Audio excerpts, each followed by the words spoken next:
this weekend just gone was UFC 313 and we had a new champion crowned.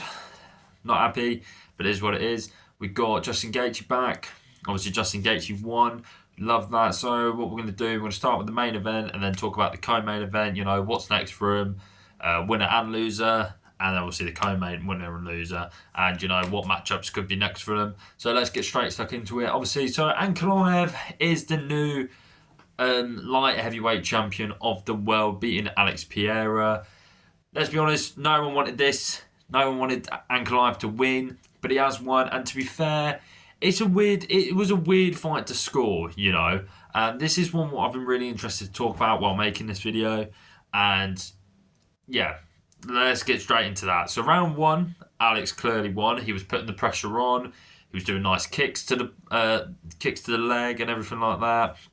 He was active. He was landing more shots. Kicking was very good.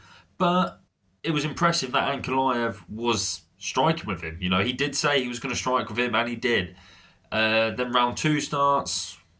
Ankalaev swapped it up straight away. Ankalaev was putting the pressure on. You know, the punches, the kicking. He looked, weirdly enough, a better striker than Alex did. And then at the end of that round, he rocked Pereira really bad, nearly getting a knockdown.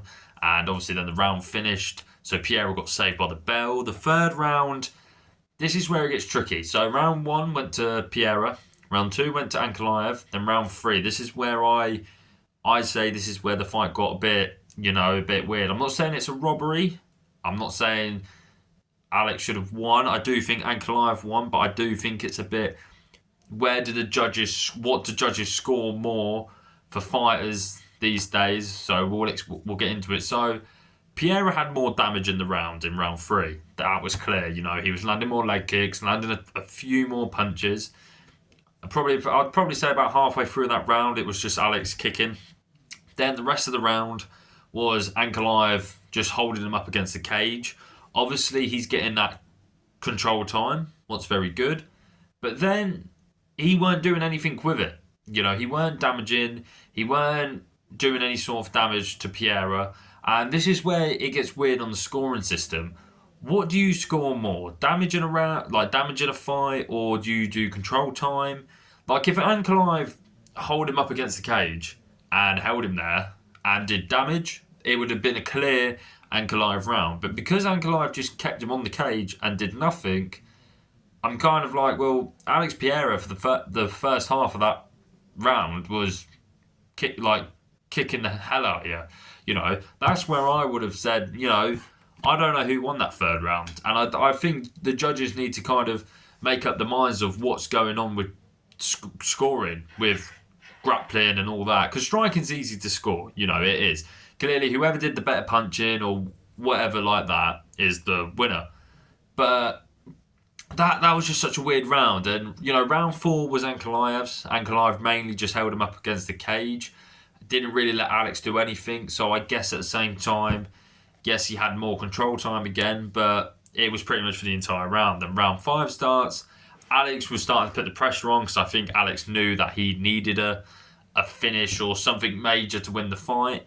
And that was the fight. Then Ankalaev got the decision. Now, some of the scorecards, well, one of the scorecards, I think it gave it 49-46 to Magomedov Ankalaev, only giving Alex, I'm pretty sure, one round.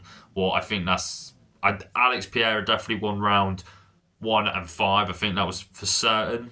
Round 1 and 5. If you guys agree, let me know. And then Ankalaev definitely won round 2 and 4. I think that was cemented in that. But, you know, that round 3 for me, I don't know what you guys think. Let me know in the comments what you guys think about that. But I think, obviously, that round was difficult to score. And it depends on how you look at MMA in the fact of, well, Alex did more damage, but then Ankalaev had more control time on the cage. So it's kind of, but he didn't do anything with it. You know, he had the control time. Yes, he's controlling the fight, but he didn't have any damage done. So that was that one. So obviously Ankalaev's new champ. You know, to be fair to Ankalaev, I thought it was an impressive win. You know, he would come in saying that he was going to strike with Pereira. And to be fair, as much as I don't like Ankalaev, well, it's not I don't like Ankalaev, I just don't want him as champion.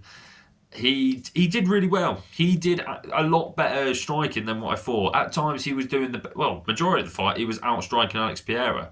What's super impressive, because all these other guys, the strikers of the division, Yuri, Jamal, Khalil, they got pieced up in the end. And Ankalaev, who's apparently just a wrestler, he was outstriking the hell out of him. So it made it even more impressive that he was doing that. But, impressive win. Alex, to be honest, he's kind of cemented his legacy with that light heavyweight run of last year. Let's be honest, it was last year. He did obviously beating Yuri in 2023, then 2024, beating Jamal, Yuri, Khalil. Super impressive. You can't take that away from him. But now what's next for him? Now, Dana White has already said that an immediate rematch will happen in the fact of Alex Pereira was such a dominant champ. Well, that's fair enough. He nearly cleared out the whole division, in top contender-wise anyway, apart from Ankalaev. But, obviously we've got the rankings here. So that's an immediate rematch. We know that. That's what's going on with that. After that, let's say, well, it depends. If Alex wins, then I think they'll do a trilogy. I think they'll kind of have to do a trilogy. But at the same time, Dana White might just say, let's bin off Ankalaev. He won the title, so. But I definitely think Alex Pereira can win. And another point just to bring up, Alex Pereira's takedown defense was on point, And the Russians, who we all know in MMA, the Russians are the cheat code with takedowns. And Alex Pereira, to be fair to him, didn't get taken down once. So that was super impressive for Alex Pereira. If in the rematch, if Pereira can kind of get Ankalaev's rhythm going and his movement and that, I think Alex can definitely get it done. And I think Ankalaev he can still improve, to be fair to him. He's still really good. I mean, to be fair, Magomedov Ankalaev has nearly cleared out the division I wouldn't say nearly cleared out, but he beat Volkan Oezdemir, Nikita Krylov, Alexander Rakic. He's beaten Anthony Smith, who's no longer in the rankings. He's also beat Thiago Santos, and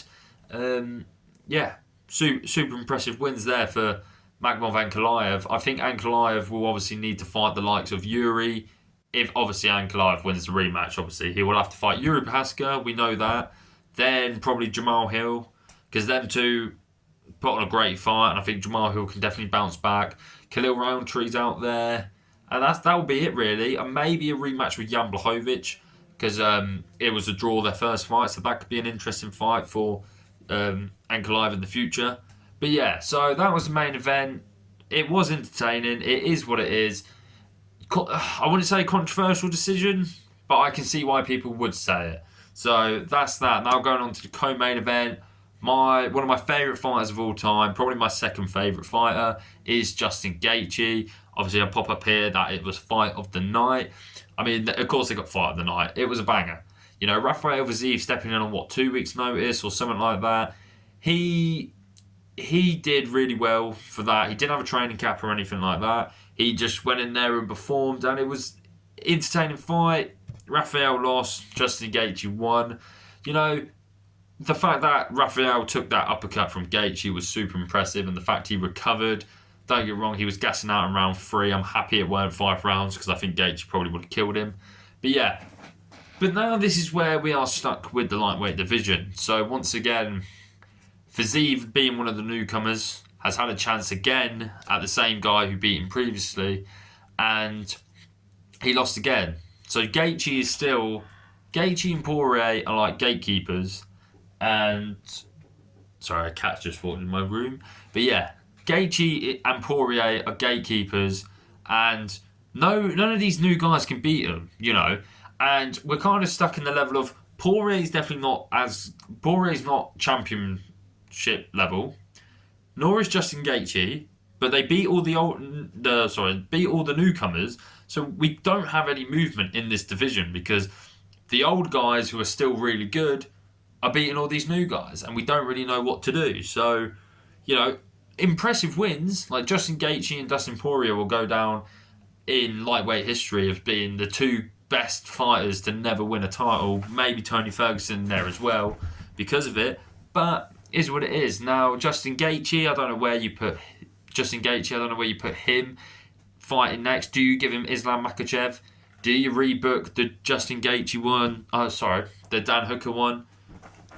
And that, sorry, got a cat here. There you go, little cat.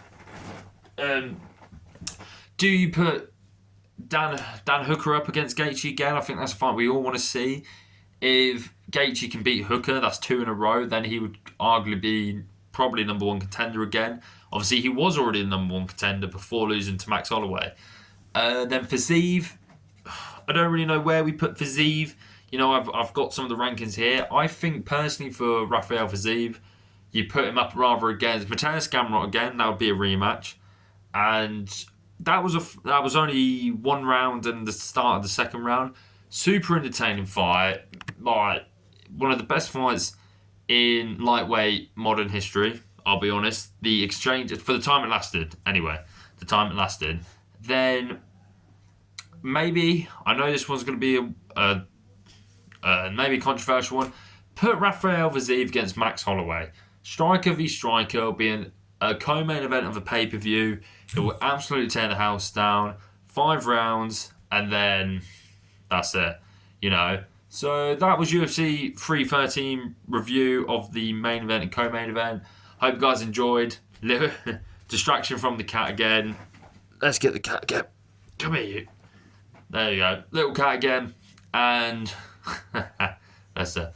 Then we will probably talk about... I'll do a video later on, maybe in the week, about Vettori and Roman Delarte in the middleweight division. But yeah, sorry. Let me know if you guys enjoyed the video. Like, subscribe, leave a comment, and let me know what you guys think on the Magmov fight and Pereira fight. And I'll catch you in a bit.